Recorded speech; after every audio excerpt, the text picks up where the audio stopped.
This shining city of glass, steel and cement is a hymn to wealth. Ever since the British arrived here in 1840, Hong Kong has cherished dreams of economic glory. Joseph Freinademetz from South Tyrol, today an Italian province, cherished different dreams as he set foot in Hong Kong on April 20th, 1879.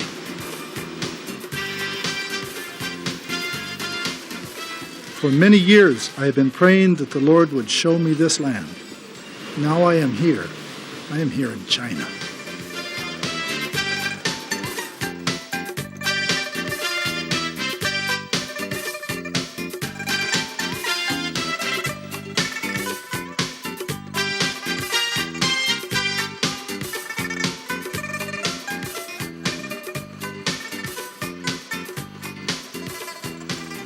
Joseph Freinademetz's dreams of the promised land faded quickly. The bishop sent the newcomer to the Sai Kung Peninsula. Its one small fishing village had a population of about 200. But besides being fishermen, these people were also pirates. For the South Tyrolean, it was like diving into cold water. His tutor there, Father Luigi Piazzoli, went to visit the small number of Christians in the more remote parts of the peninsula. For several weeks, Freinademetz was alone. He studied the language day and night, suffered from stomach and intestinal problems, and ended up with an attack of malaria. It was disheartening.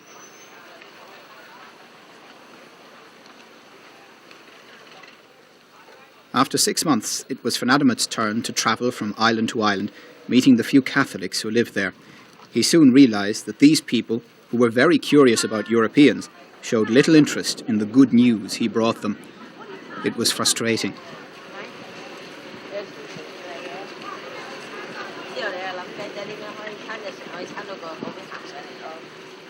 Weeks later, when he returned to Sai Kung, he could see that the pagoda close to the mission, which still exists today, attracted more people than the poor, small Catholic church.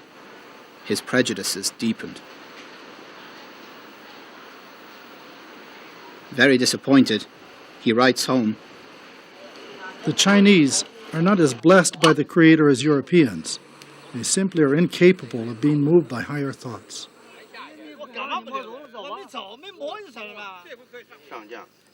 The dreams of the 28-year-old Freinademetz seemed to be shattered. He was immersed in a world totally alien to the one from which he had just come.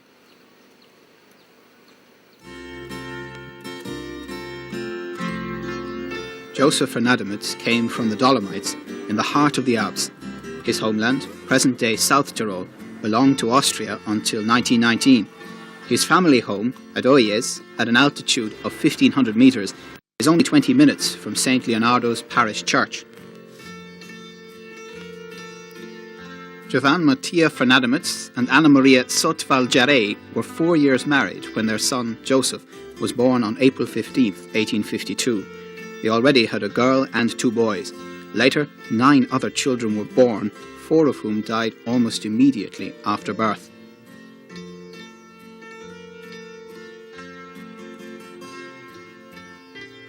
The family owned 20 hectares of land, of which 7 were unproductive. In the middle of the 19th century, no one could foresee that a small place like the remote and Ladino-speaking Val Badia would one day be a tourist attraction.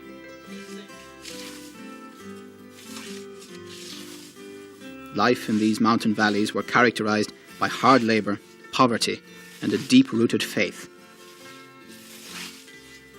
It wasn't for nothing that people spoke of Tyrol as a holy land. The church marked the year's passage and set the rhythm for life.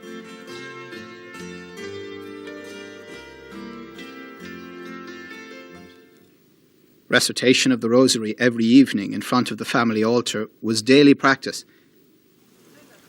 Every Friday, when the snow did not prevent him, Joseph's father would go to the shrine of the Holy Cross, an hour's walk from Oyes.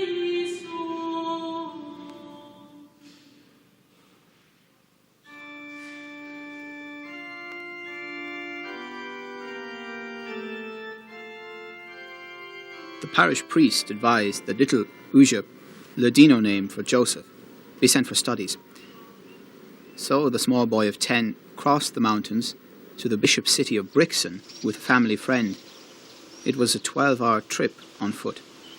Joseph did not know enough German because at home in Gadaptal he was taught in Italian. Consequently, he had to repeat 2 years of elementary school. He learned German so well, however, that he got the highest marks in it in high school, although not as his mother tongue, as one remark about him noted. In 1872, at the age of 20, he entered the seminary in Brixen. At that time, the small bishop's city fostered an extraordinary spirit of openness toward the world. The teacher at the grammar school, Canon Regular Chrysostomus Mitterrutner, frequently read letters to the students from missionaries in Egypt, Sudan, or from the banks of the White Nile. The vast world at large was making its entry into Egypt's small world. Johann Zobel, who taught church history and dogma, recognized in the non-Christian world the presence of rays of truth and virtue, and traces of an innate religious, ethical predisposition and primordial revelation. Vincent Gasser was the Prince Bishop of Brixen. Having participated in the First Vatican Council, he had acquired a more universal vision of the Church. This may have contributed to Joseph Freinademetz's increasing interest in mission. However, formation for the missions was not available at that time in the German-speaking area. Ordained a priest in 1875, Joseph Freinademetz was appointed assistant priest to St. Martin's Parish in neighbouring Thurn. As was customary in Tyrol, the school became his principal commitment until he read about a newly founded German missionary seminary. The purpose of the foundation is to promote missionary activity in non-Catholic countries, and foremost, in the pagan lands beyond India. A few weeks later, Joseph wrote a letter to Arnold Janssen, the founder of the missionary seminary in Steil. For years, I have been thinking of dedicating myself to missionary work. Hence, with great respect, I dare ask for admission to your seminary. Bishop Vincent Gasser was not eager to let him go. The Bishop of Brixen says no, but the Catholic bishop says yes. On August 27, 1878, Joseph Freinademetz came to the missionary seminary in Steil, founded only 3 years earlier. 7 months later, he was on the move again, this time from his beloved homeland to China. I do not wish to describe the departure scene in my family home. Enough. I asked for my father's blessing and then left my beloved Valbadia, perhaps never to see it again. He was right. Joseph Freinademetz was never to see his homeland again. The pastor, Father Trebel, had once declared, "If you become a missionary, I will cut off both my ears." That remark cost him 70 gulden, paid to Freinademetz on his way to China. The housekeeper looked further ahead. When Freinademetz had his hair cut, she kept a few locks as a remembrance for when you become a saint, she said. These are the only relics we have of Freinademetz. This was the deeply Catholic world from which Joseph Freinademetz came. From the narrow valleys of Tyrol to international Hong Kong, a difficult transition.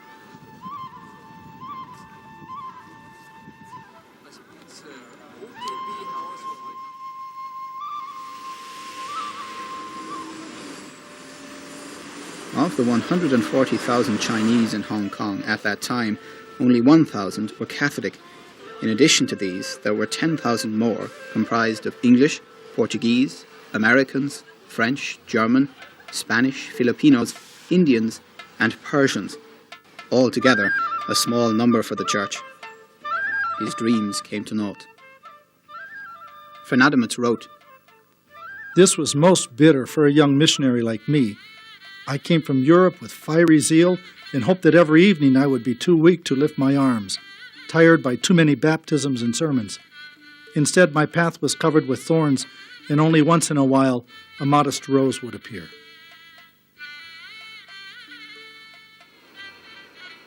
Such a rose was probably the little Joseph Yeh, who was baptized by Joseph Freinademetz in Sai Kung on October 19th, 1879. The Catholic Church in Hong Kong today, like this cathedral between the skyscrapers, still resembles a small flower in a crack of the wall. The church was then, and still is today, a tiny minority. Even today, it is not the Chinese, but the Filipino housemaids gathering for Sunday Mass who give life to the Church of Sai Kung, where Freinademetz celebrated his first Mass in Chinese.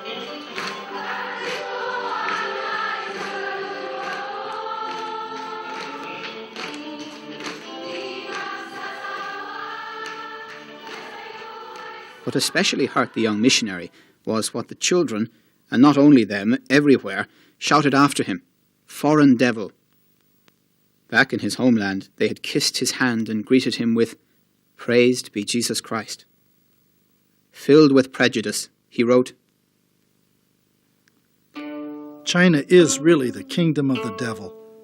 You can hardly go 10 steps without hearing all kinds of hellish phrases and evil things. The air you breathe here is pagan through and through. Whether in Sai Kung or in travelling from island to island, he had much time to reflect and learn.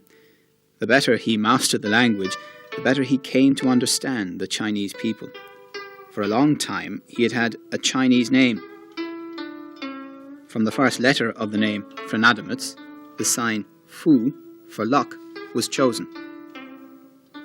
From his first name, Joseph, came the word Yoshe, but this was rarely used in combination with the title Shen Fu for priest, and so Joseph Freinademetz became Fu Shen Fu, or lucky priest. In appearance, he became completely Chinese, even wearing a false braid. Yet in all sincerity, he admitted that becoming Chinese was not simply accomplished by dress. The main task, the transformation of the inner person, is still to be accomplished. To understand the Chinese mind, traditions, and customs, and to study their character and talents. This cannot be done in a single day or in a year. It may require some painful surgery. Age 29, after 2 years in Hong Kong, he wrote his life's program. The man from Tyrol would become Chinese. In May 1881, Freinademetz left Hong Kong. The Divine Word missionaries were given the southern part of the Shantung province as their mission territory.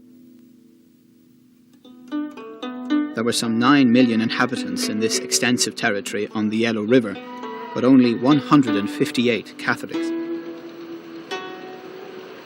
John Baptist Anzar, who came with Freinademetz from Steyl, became the superior. After learning the different kind of Chinese spoken in Shantung, Freinademetz arrived in Puoli, the future central station of the Divine Word missionaries. As a remote town with fewer than 1,000 inhabitants, Puoli offered very primitive conditions. My present living quarters is the hut of a Christian from here, built of mud with a thatched roof. 2 years later, thanks to the steady arrival of personnel from Steyl, the main station was much more habitable.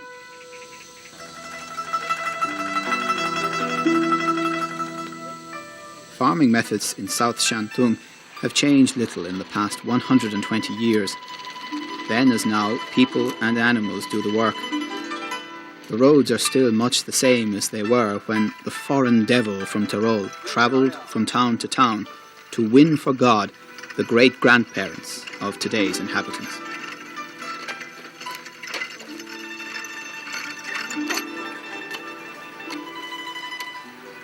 They were very hard years for the man from South Tyrol. From 1882 to 1884, and from 1886 to 1890, he was again a wandering missionary. His was a kind of gypsy lifestyle. Accompanied by a half-blind Christian, he travelled by horse or on a donkey, or in an open or closed cart. Wherever he went, he adapted himself to the lifestyle of the people. His luggage was light: a mat, a blanket and a pillow, all he needed for sleeping. Consequently, it was easy for him to lodge in any hut in the nearest village, to share the life of the common people. If today a European comes to a town like Jiangsun, close to Chufu, he will attract attention, but surely not as much as Fu Shenfu did. In a letter, he wrote, But they only come in order to observe the rare European species at close range. He will certainly have climbed Taishan, the holy mountain of China, in the middle of Shantung, and in doing so, he would most probably have thought of the Holy Cross shrine, which his father so often visited on foot. For as long as can be remembered, every year thousands have climbed the 6,666 steps leading to the sanctuary of the Jade King, Yu Huangdan, to pray for luck, riches, and a long life.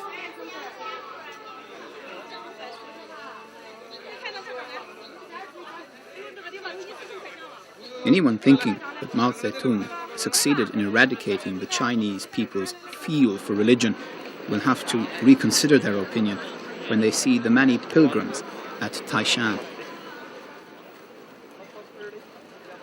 Joseph Freinademetz could not have imagined a communist China. He experienced a royal, feudal China whose state doctrines were inspired by the writings of the philosopher Confucius. Confucius died in 497 BC in the very missionary territory of Joseph Freinademetz. His grave has survived the ravages of time.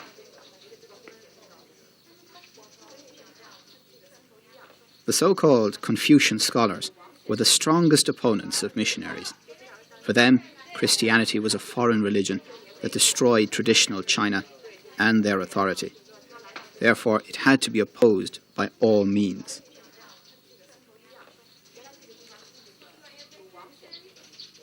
Freinademetz learned from the simple people of the land how to bear solitude. It was solitude in the midst of many people. Wherever he went, he was an object of curiosity and ridicule. The children ran after him in amusement and went unpunished.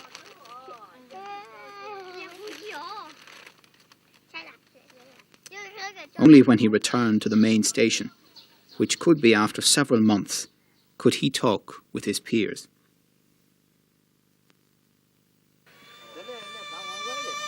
His missionary trips matured him. Despite the many lonely roads he travelled, despite being plagued by mosquitoes, flies and lice during restless nights, he was able to rejoice, to pray and to meditate. He could still ask himself the important question, why have I come to China? It is not by chance that he compares his situation with Jesus' experience in the desert. In this way, Fu Shenfu from distant Tyrol learned to know and to cherish the Chinese and adapt himself to their mindset, lifestyle and customs. In 1886, he made his perpetual vows. Now he was 34 years old and wrote in his diary, So, Brother Joseph, the die is cast. Your whole life is for your beloved Chinese, so that when you die, you can sleep alongside your faithful Chinese. Adieu for the last time. Goodbye, my beloved homeland beyond the seas.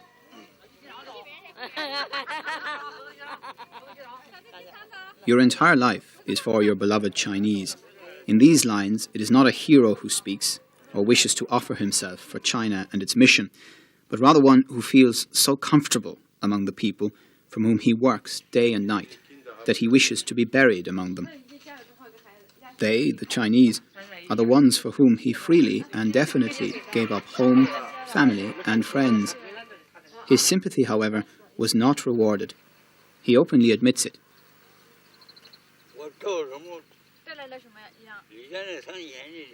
How many times have I been fooled by the Chinese, lies, dishonesty, betrayal, distortion, misinformation everywhere. You do not know whom to trust.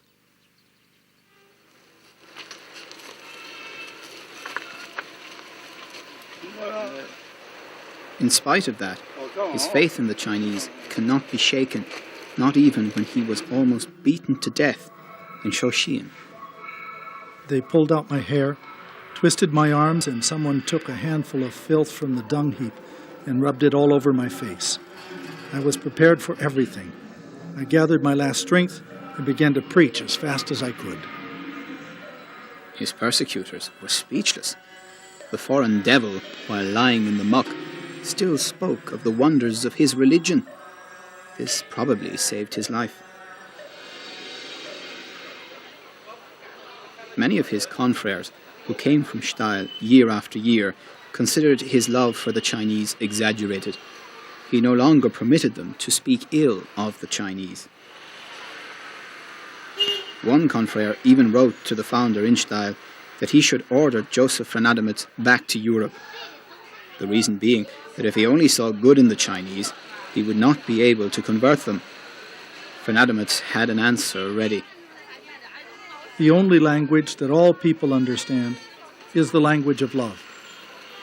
It was not in line with the trends of his time that Europeans held Chinese in high regard.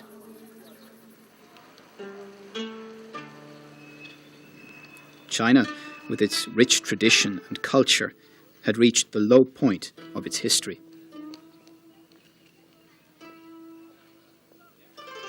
Cixi, widow of the emperor, ruled in the forbidden city of Beijing with a corrupt court. The lost wars against Japan, France and England forced China into humiliating treaties. As a result, hatred for foreigners was understandable, and foreigners included missionaries. On November 1st, 1897, the missionaries, Richard Henle and Franz Nies, were murdered. In the absence of the bishop, Father Freinademetz was the superior of the mission. His telegram to Arnold Janssen read, "Nies, Henle murdered." It influenced world politics. In the harbour of Kiaichao, where today Chinese battleships are anchored, German battleships entered on the pretext that they had to protect the missionaries. For the German Empire, it was a welcome excuse to begin an already long-planned invasion. As a result, today's rich industrial Tsingtao began its development. Emperor William II arrogantly declared, "Where the German eagle has sunk its claws into the land, that land is German and will always remain German." Father Freinademetz celebrated high mass with the soldiers and let himself be photographed with them, in spite of not being a German citizen.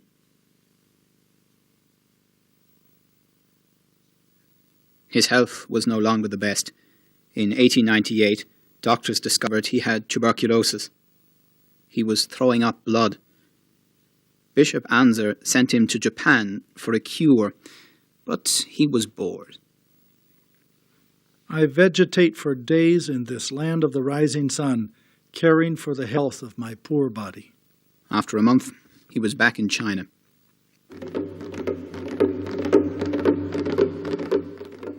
Something was brewing in China. In 1900, the xenophobic Boxer Rebellion broke out. The missionaries fled to the coast, except Father Freinademetz and a brother. They smuggled themselves back to Puoli.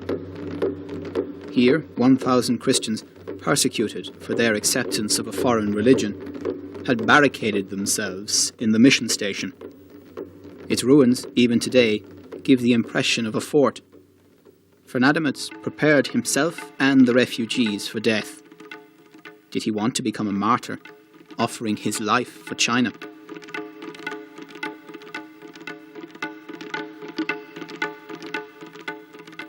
Arnold Janssen appointed Joseph Freinademetz as provincial on June 1st, 1900. The provincial had the same duties towards his confreres as the bishop had towards his priests. The provincial provided personnel for the bishop. But the relationship between Bishop Anzer and Provincial Freinademetz was bad. The two pioneers of the South Shantung mission did not understand each other. Answer was the great organizer and manager. For the bishop, Freinademetz was too weak and compliant. When in Berlin, the bishop was guest of the emperor. In his residence in Yenshofu, which still exists today, he preferred the visits of dignitaries and politicians to those of his collaborators. He liked to live in style to an unacceptable degree. With deep pain, the pro-vicar Freinademetz felt obliged to ask for the bishop's removal.